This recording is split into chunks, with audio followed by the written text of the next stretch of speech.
February 16th, 2022. Special welcome to Jeff Kearns. I'm very glad that you're part of this committee, so thank you very much. And I think it'll be very productive.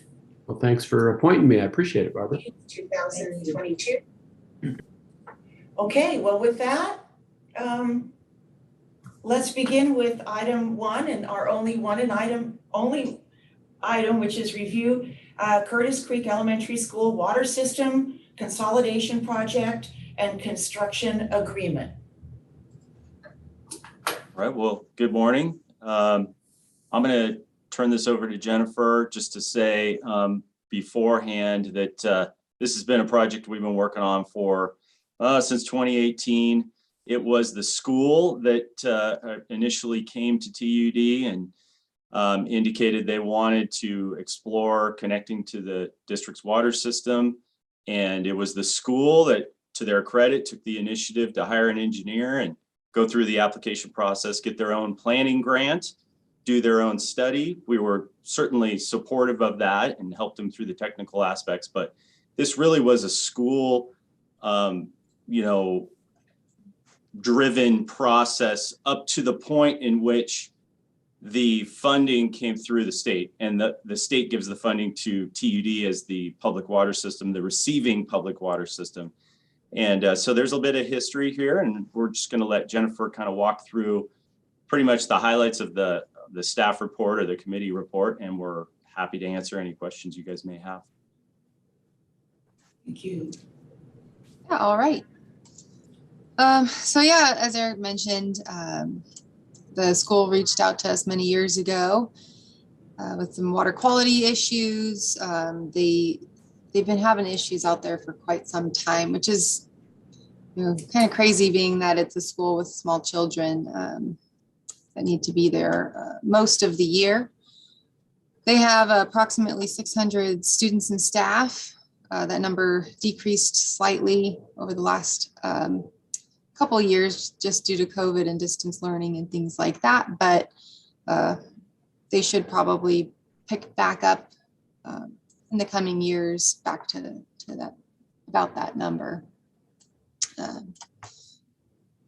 Some system deficiencies I put in the committee report just so that you guys are aware of what's been going on out there the last several years. They've had source capacity issues, storage capacity issues, and water quality issues. In 2011, the school experienced brown water and the inability to flush their toilets. I heard stories that kids were bringing home water bottles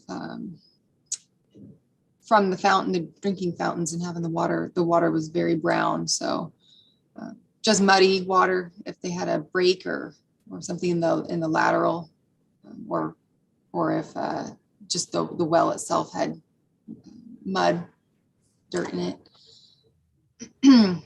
They also lost system pressure when they went to go flush their toilets, when they were irrigating onto their upper fields. They didn't have enough pressure to then flush their toilets as well. Schools can't operate without running water. So I'm sure you guys know, they have to have drinking water and they have to have the ability to flush toilets. So anytime that happens, the school has to shut down. Let's see, in January of 2017, an electrical fire occurred in one of the classrooms, and they didn't have fire flow. Although they have fire hydrants on their campus, they're all black. They painted them black. They're not in use. So the firefighters weren't able to use them. They had to use water tenders to put the fire out, and it caused a lot of extensive damage there. So this project will give them the ability to fight the fires. It is providing fire flow to the school, which is a big deal. The school's currently had another issue this year, again, in which their pump, I'm not exactly sure what exactly happened, but they were having the brown water. They couldn't drink the water. So they just decided, finally, we're done. We're not going to keep going back and forth. Because every time that happens, they have to close the school, take a back T sample, test the water. You have to wait 24 hours or more to get those results back before you can reopen the school. And so they said, finally, we're done. We're just gonna purchase bottled water.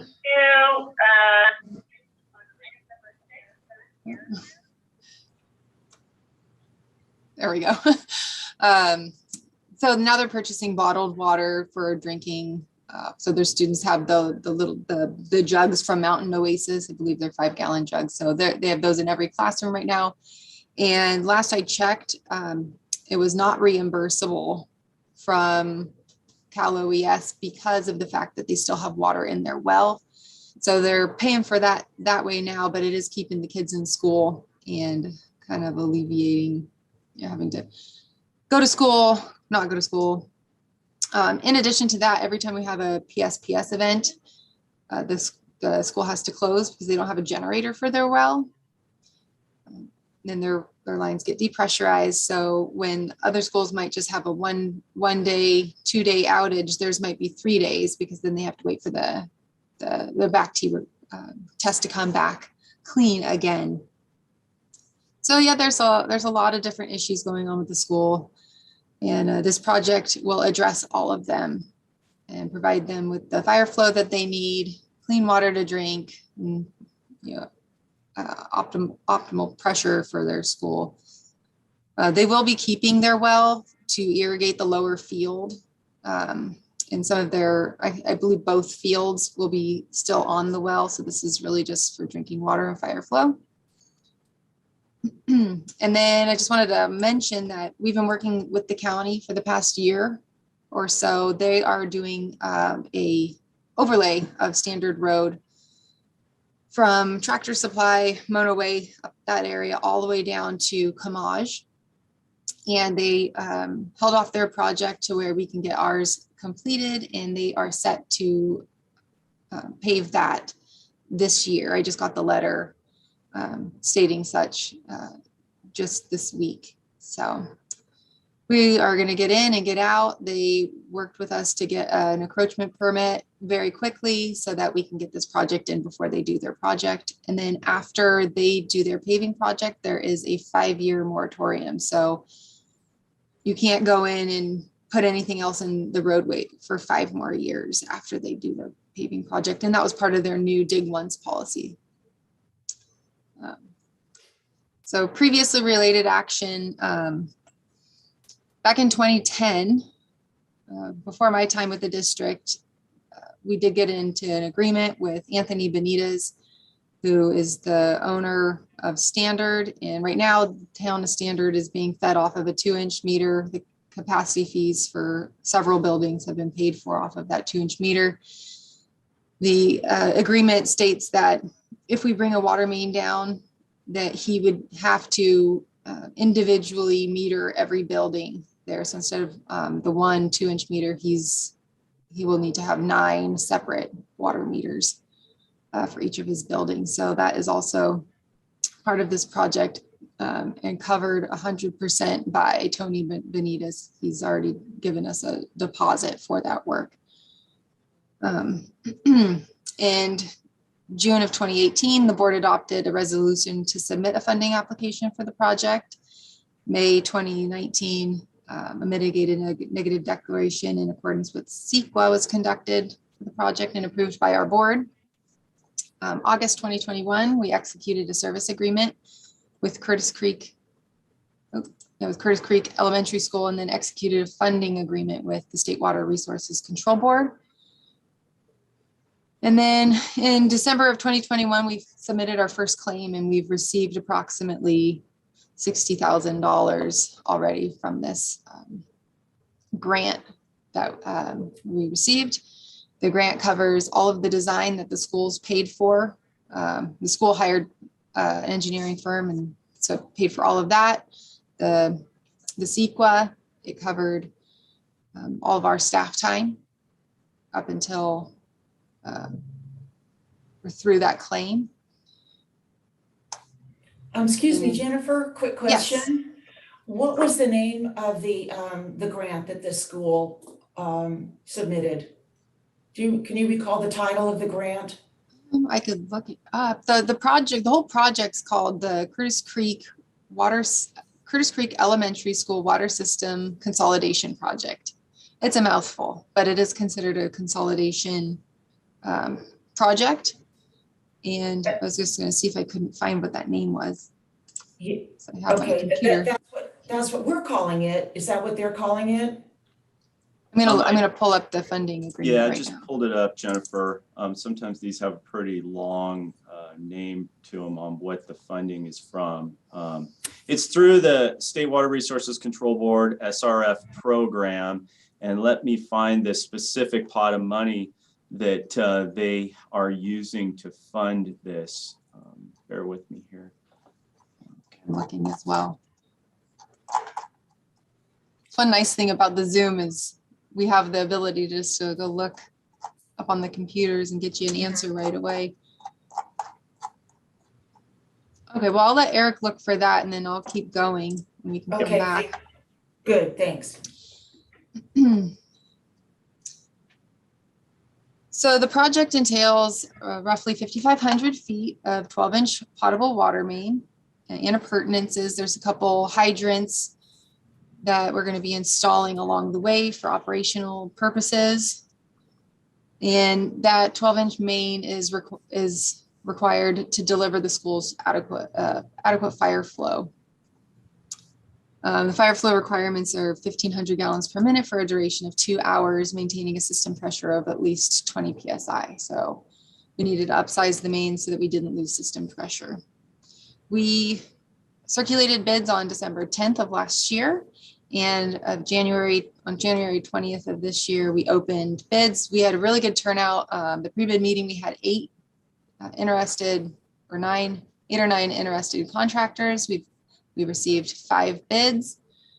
We would have had 6, but one of the contractors was going through a name change. So he unfortunately wasn't able to enter into any new business until he kind of settled that. So that's for me, that's a good turnout, getting 5 bids.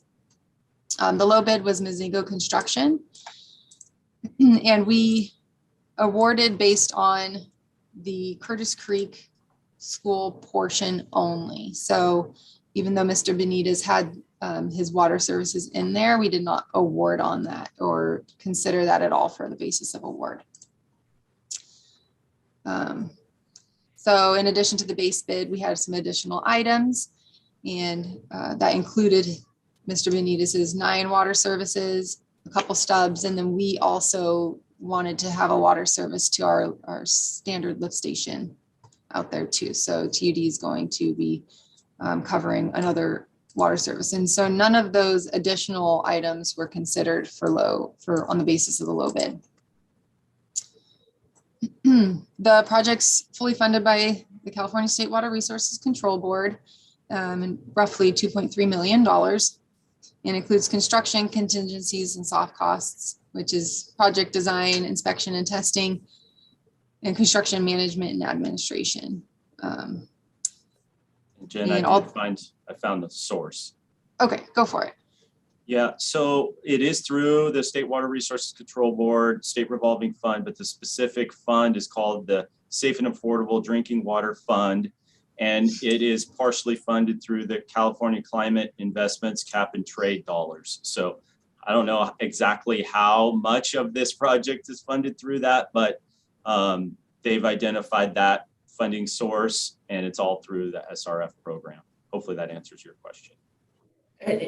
That was good information, but what my question is what was the title of the application for the grant? What was the title of that application? What was submitted? What did they call this project? So they're calling this project Curtis Creek Elementary School Water Main Extension Project. That's what they called it. That's not what the plans from Blackwater call it. That's what the funding agreement says. Yep. Curtis Creek Water Main Extension Project. Correct. Curtis Creek Elementary School Water Main Extension Project. Yeah. Thank you.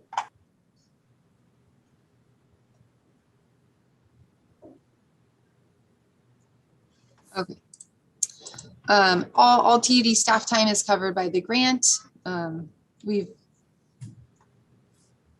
already also included in the grant is going to be the connection fees for the school, which is approximately $200,000. is based on the capacity of the school. The really cool thing about this project, at least I think is really cool, is when we do this project, it's considered a consolidation of a water system because Curtis Creek School is its own water system. We are now taking over that, making 2 water systems one. The state recognizes that this is a consolidation project and gives us an additional benefit of $1.8 million in grant for a future project. So not only are we getting this project covered in the amount of about 2.3 million, but once we're done with this project, we get another 1.8 million to use on another project. So I just wanted to highlight that. Because that's, excuse me for interrupting, but I want to make sure we hash this out in committee, you know, so I can just. You're cutting out, Barbara. I can't hear you. Oh. Maybe it's me. I can hear you okay, Barbara. Oh, okay. Well, I don't know where else to move. I'm in TUD. So, okay. So, all right. So the state values consolidation. And because they value it, that's kind of a carrot. They want consolidation. So it's important on our side of the grant that we use the word consolidation and treat it as consolidation, which is true. It's a separate system we are acquiring, so that we can get and qualify for extra money. You're spot on. Yep, they call it a consolidation incentive. And it's funny you should bring that up. I was on the phone with the State Water Board a couple of weeks ago, and they said, we suggest you go back and rename some of your projects that you've submitted to us with the word consolidation, because some of those projects will be likely ranked higher just on the basis of the fact that you're making it very clear it's a consolidation project. And one of those projects may be the project we choose to fund through the incentive. 1.8 million approximately in grant we will receive as the incentive for doing this project. Okay, well, all right. Thanks for explaining it, because as a document writer myself, when titles change and morph and sequence done under another title, and it's just really good that we have for people after us this what would you call it, chain of title blending custody, so that we don't wonder, what are these 2 separate projects? What's going on? This is called a capacity enhancement, and this, or extension enhancement, and then this other one's called consolidation. So I appreciate you explaining this, and also the state is incentivizing these kinds of things. So will this before, sorry to keep interrupting here, but just curious about other projects that involve a well, and we acquire that's actually considered a system that we are acquiring, that we are consolidating. Yes, and the special case here is that the school is considered a severely disadvantaged community. By definition, schools have a population of children that are not ratepayers and aren't really set up to fund these things. So we get to take advantage of that designation for the school, and that means even extra money in incentive dollars for us to use and apply at any other location in our district. So they are going to give us this approximately 1.8 million, and there's no strings attached. It could be any project in the district, with one caveat: they have to be already in the FAST system at the state at the time in which the funding agreement was signed. So we were very deliberate in submitting a few more applications and projects into their system before this district executed this funding agreement. So we have about 4 different projects to choose from. I don't know if that's helpful. And then on the CEQA, Very helpful, thank you. I just want to point out that although the TUD board adopted the CEQA for this project, it also went through what they call the environmental review unit at the state. And the state signed off on this project before funding agreement was issued. Okay, this is all really helpful. Thank you. Really appreciate it. Sure. I'm good to go. Sorry, My headphones went out right in the middle of your question, so I apologize for that. I'm glad Eric picked that up for me. I had a I'm quick working again. question too there, Jennifer. Yes. And I think Eric pretty much answered it, but it was about the 1.8 additional $1.8 million additional funds. So Eric, that money can be spent on any project, consolidation or not, as long as it's already in the pipeline. Did I hear that correctly? That's correct. Okay. All right. Well, Yeah. that's Yeah, it doesn't really even have to stay in the same water system. nice. Okay. So we've got a lot of latitude when it comes to that 1.8 million then. Correct. Okay, great. Thank you. So I guess next, I can share my screen. I'll just show you a quick little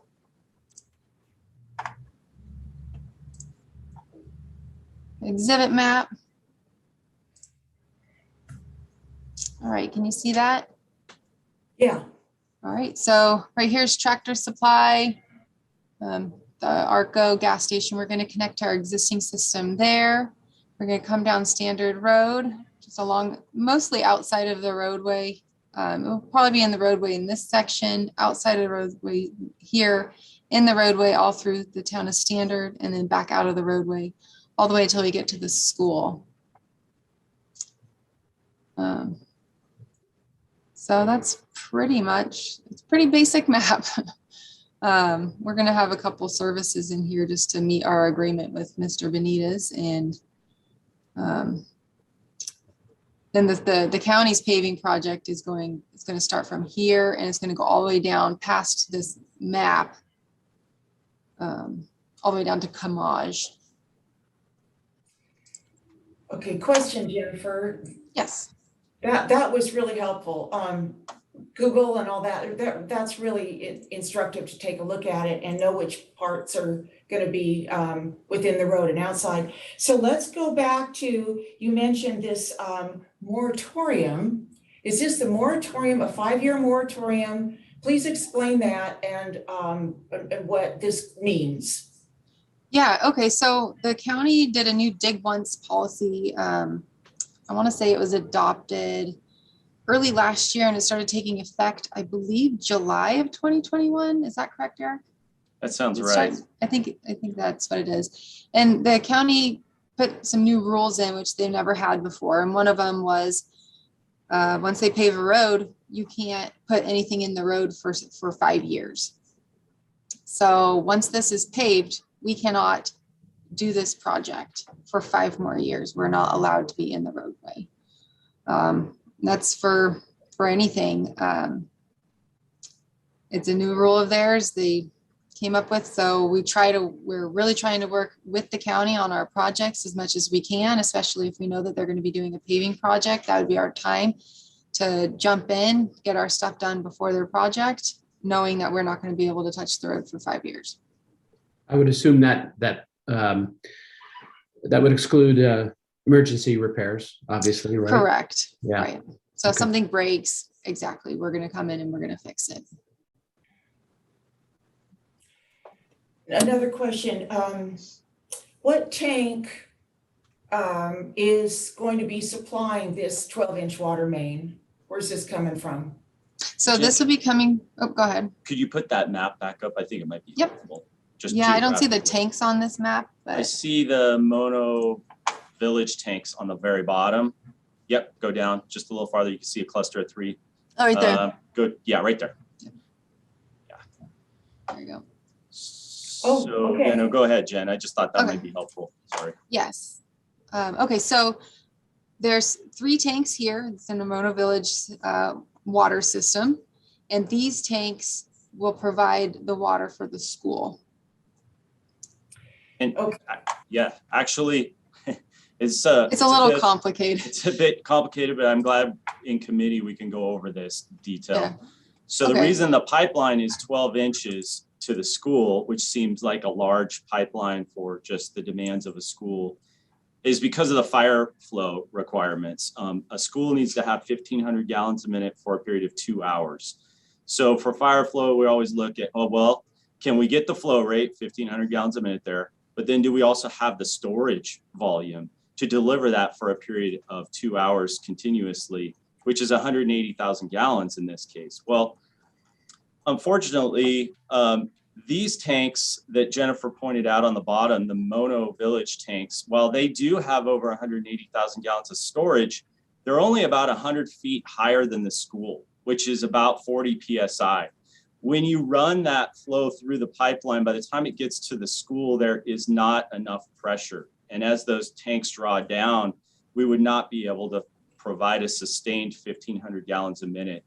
So we also have another tank that's to the north or to the left of this image here, which is on top of the ridge line. It's called the Summit tank. And it is unfortunately 125,000 gallon tank. So it doesn't have enough volume, but it definitely delivers enough pressure. And so we have those two systems interconnected. That's the Scenic View system and the Sonora system with a pressure reducing valve. And I won't go long-winded here other than to say that the 12-inch pipeline is needed because a portion of the volume that we need of the 180,000 has to come out of the Mono Village tanks. And in order to provide that pressure, that pipeline needed to be larger. If the Summit tank was larger and we would deliver the water just from the Summit tank, then the pipeline, because there'd be more pressure, could be smaller.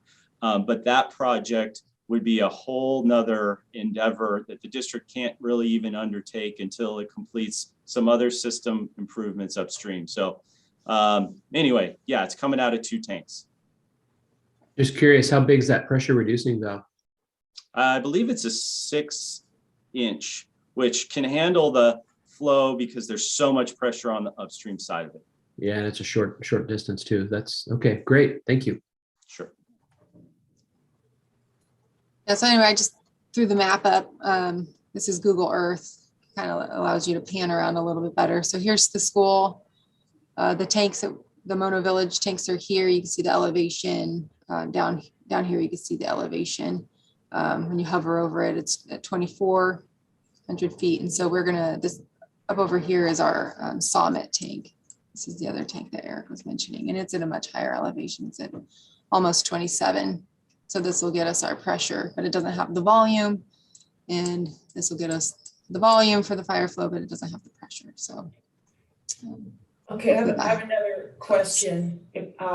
So in reading up on this, recently reading up on the Marshall Fire and how they actually ran out of water, and for this is in Colorado. And so they actually had to make a decision to switch all their treated water systems to the raw water and flow the raw water through their treated water system just to make sure that the communities were getting the water for fire. And in the process of learning about that, the average amount of water per structure is 20,000 gallons, which I thought was interesting. So with this 180,000 gallons that this tank will serve, if there's a fire in this area, will the school then get, how a guarantee? A guarantee of that volume? Is that what you're asking? Mm-hmm. Correct. Yes. I don't remember what the cumulative volume of all 4 of those tanks are, but 546,000 gallons at Mono Village. Yeah. Okay. Yes, they would. It's just a fire code, California fire code requirement. And in order to guarantee that volume would be available, we had to, pull from 2 different tanks at different elevations through a pressure reducing valve. Yeah. Yeah. And I think we should have mentioned, I didn't hear it, but Mr. Benitez has chosen to keep his fire hydrants on the raw water system, with the exception of maybe 1 or 2 where we might connect those. Is it just 1, Jen, or is it 2 that we might connect to the treated water line? But the rest of them will be on the raw water system that he has. I think that's important. Like you said, with the tank redundancy, the pressure plus the volume, I think and with a lot of competing, let's say a lot of structures are on fire at the same time, him retaining those is just really important. as important as the school giving up their well, because that helps for whatever surface water is underneath the ground to help feed Curtis Creek, which is in dire straits as a creek. So it's just really looking at the community's and environmental interests here. So I'm glad he's keeping his, what are they, dry barrel are they static? Is it static water? Yeah, I believe they're dry barrel hydrants. They come off of a pond. Yeah, if I can jump in there. So they Please. come off of SPI's upper two ponds that feed the mill, for their fire water suppression, the cooling for the saws and things like that. The only thing that we run into, which is, I say we, it's not us, is the mill and Benitez don't communicate well. If the mill has a problem and they use all the water in the pond, then there's no fire water suppression for the town of Standard. Good to So know. this project will at least, not that this project will at least put the fire flow there in the town of Standard as kind of a side benefit. Will this recharge those 2 black hydrants at the school then? Yeah, so we're gonna have the school's gonna get one service, a water service for all of their infrastructure there, and then they have a separate 6-inch fire service as well. So that luckily they already have their 2 systems separated. So all we need to do is connect into each. Great. Good. And Jennifer, I think you said it earlier, but remind me again, how many hydrants do they have at the school? Actually, I don't know that question. My daughter goes to school there, so I'm trying to think how many I passed by. I want to say minimally 5 just in the parking lot areas. I haven't been around the school to see if there's any more. But at But least I'd say at least 5. Okay, well, that's I great. remember seeing. Yeah. Okay, thank you. Mhm.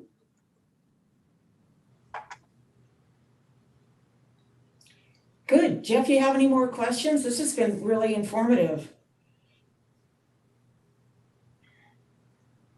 Yeah, no, I don't. I think I did. I had a list of questions, and I think most of them got answered through the discussion. So I think this is a great project. I'm all for sending this on to the full board and with a recommendation for approval. Barbara, I don't know what are you looking for? Do we do a motion here, or do we just kind of agree with each other, or how do we go about this? It's just a committee recommendation that it be sent to the full board for review and approval. Okay.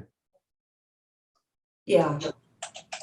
I have one other question.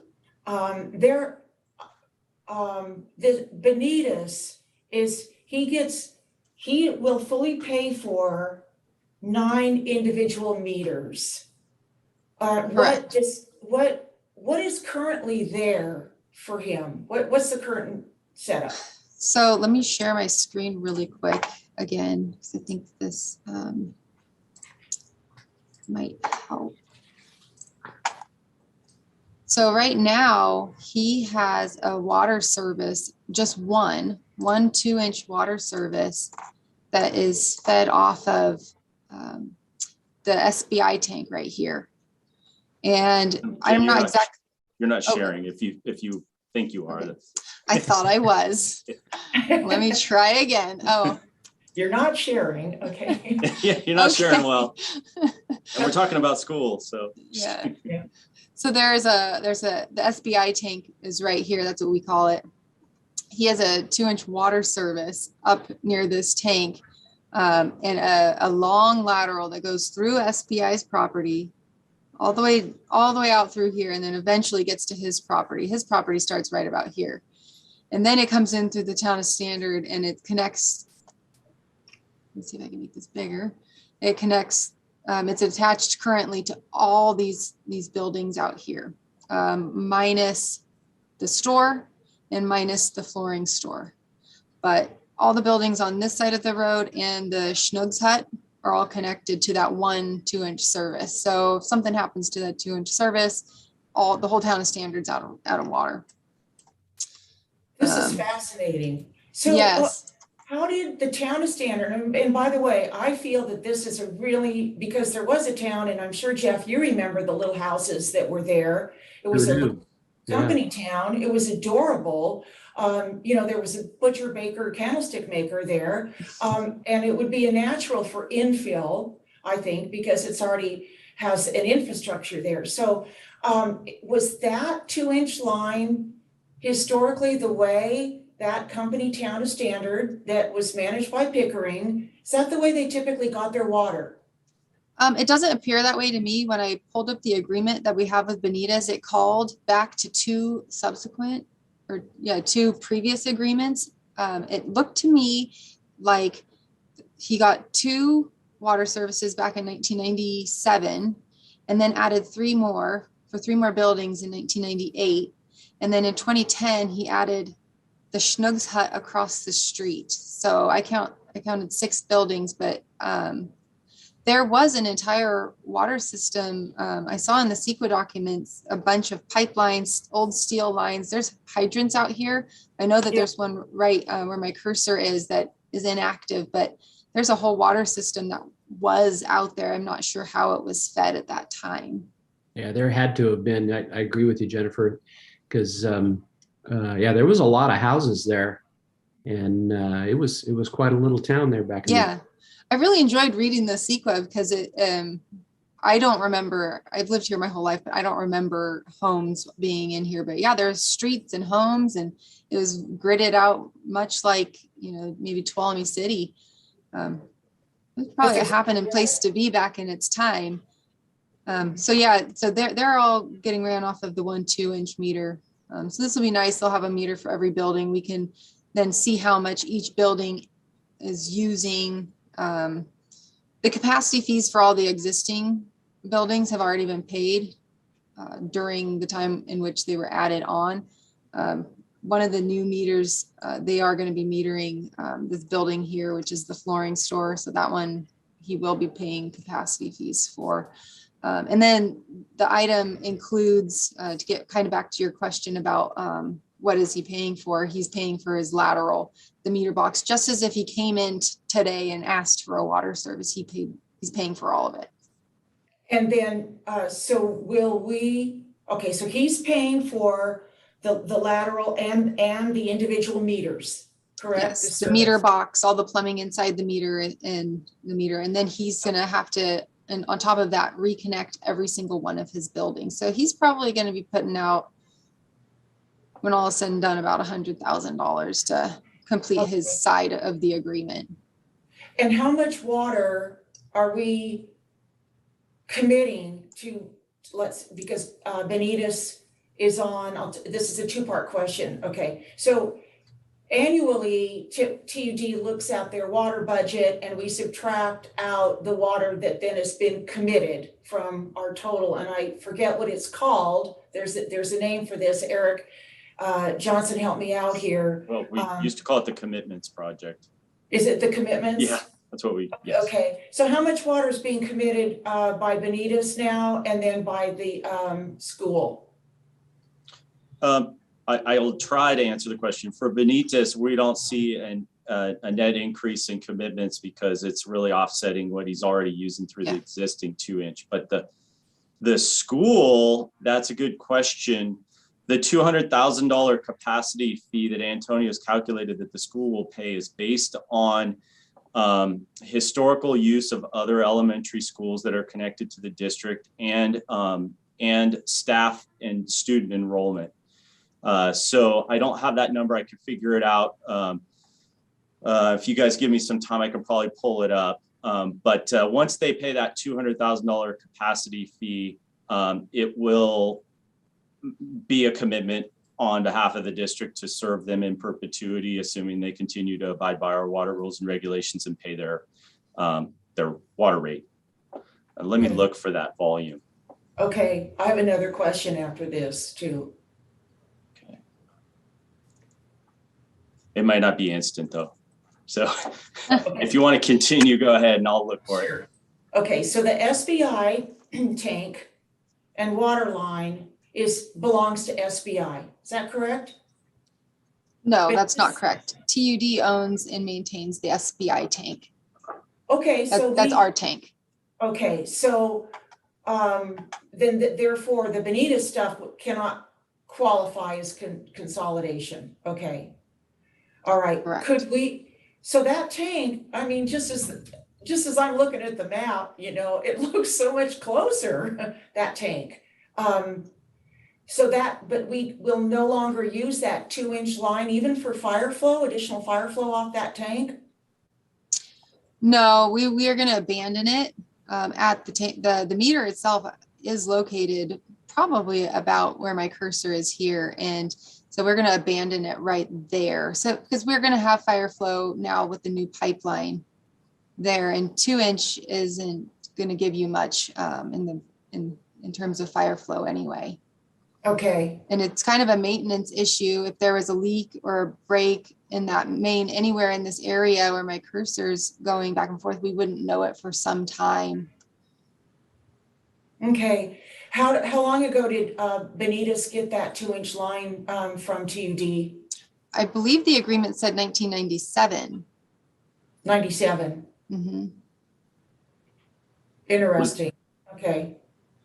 I was able to find, I think, the information you requested based on Antonio's calculation here on the student enrollment of 439 plus staff. Now that could be updated, but it was roughly 8,100 gallons per day of use, which corresponded to a capacity fee of $198,500. Okay, so thank you, that's additional water from TUD's water and, but Benitez, nothing changes unless we have an infill project in here in 5 years. And that could increase our customer base in this area then. Correct. Right. Okay, good to know. Thank you. Sure. I got one question, Eric and Jennifer. That SPI tank, I'm looking at one of my maps here. And so that tank not only supplies standard, it also supplies, well, your office that you're sitting in and everything there on Camage and on the north side of Tuolumne Road, correct?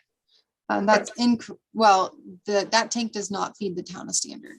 Oh, sorry, it does now. but Yeah, it with the won't in 2-inch, right. future. Yes. So how Correct. does it, just not that it matters, but I'm curious, how do you fill that tank? Where's that water come from to fill that tank? That water comes from where it's actually made, I believe. So it's Sonora. Comes Correct. all the way up from Sonora. Okay. All right. I knew that. Yeah, that Sonora treatment plant, it has a long reach, doesn't it? Yes, it does. Yeah. That's why we're rebuilding it. No, Okay. I All right. was curious too. Good Yeah. question. Okay. Thank you.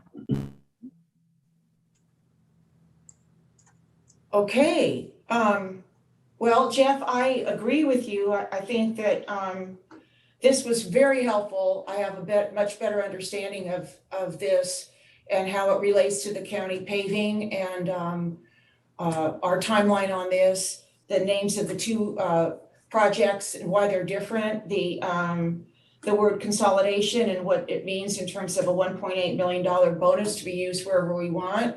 And I feel like I understand this project and feel comfortable recommending it to the full board for discussion. Yeah, I agree, Barbara. And it's not every day that we get to help out a school and have a project that has so many wins on it as this one does. So yeah, I'm all in favor. Great. Very good. Okay. Please chime in, staff.